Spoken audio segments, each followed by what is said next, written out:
بسم الله الرحمن الرحيم.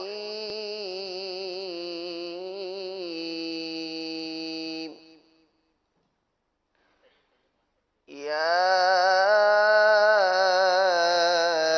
أيها الذين آمنوا كتب عليكم الصيام كما كتب على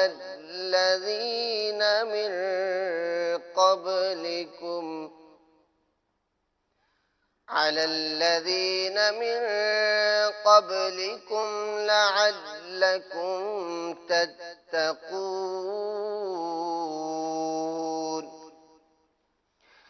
أياما معدودات، فمن كان منكم مريضا أو على سفر فعدة من أيام أخر، وعلى الذين يطيقونه فدية طعام مسكين،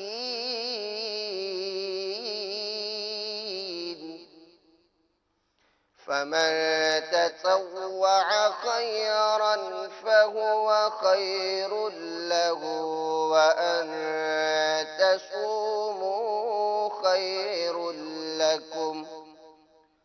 وأن تصوموا خير لكم إن كنتم تعلمون.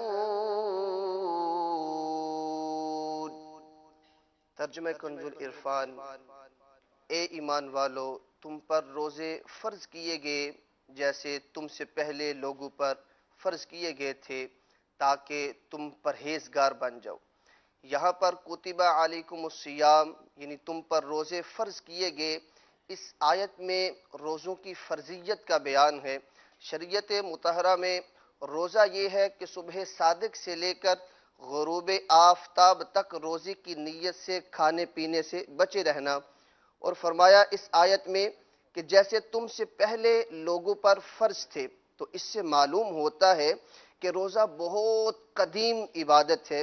یعنی حضرت آدم علیہ نبی جینا علیہ الصلاۃ والسلام سے لے کر تمام شریعتوں میں روزے فرض ہوتے چلے آئے ہیں. اگرچہ گزشتہ امتوں کے روزوں کے دن اور احکام ہم سے مختلف ہوتے تھے. اور یاد رہے کہ روزہ کب فرض ہوا.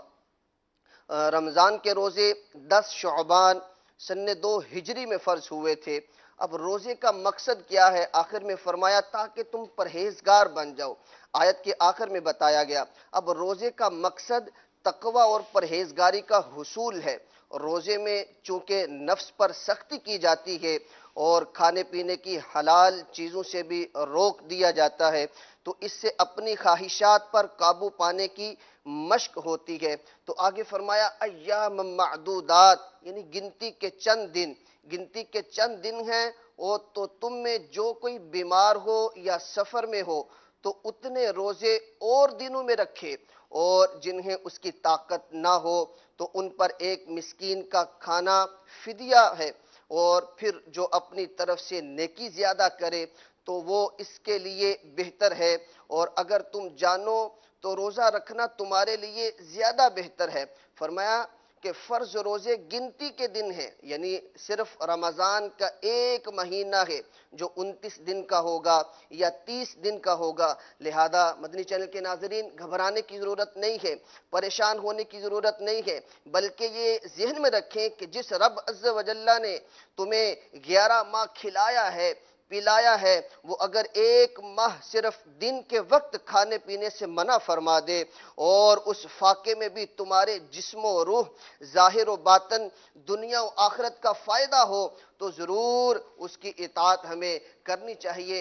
روزے کے طبی فوائد بھی بہت زیادہ ہیں، لہذا روزہ رکھنے سے معدے کی تکالیف اور اس کی بیماریاں ٹھیک ہو جاتی ہیں، نظام ہضم بہتر ہو جاتا ہے، روزے کے دوران خون کی مقدار میں کمی ہو جاتی ہے اور اس کی وجہ سے دل کو انتہائی فائدہ مند آرام پہنچتا ہے۔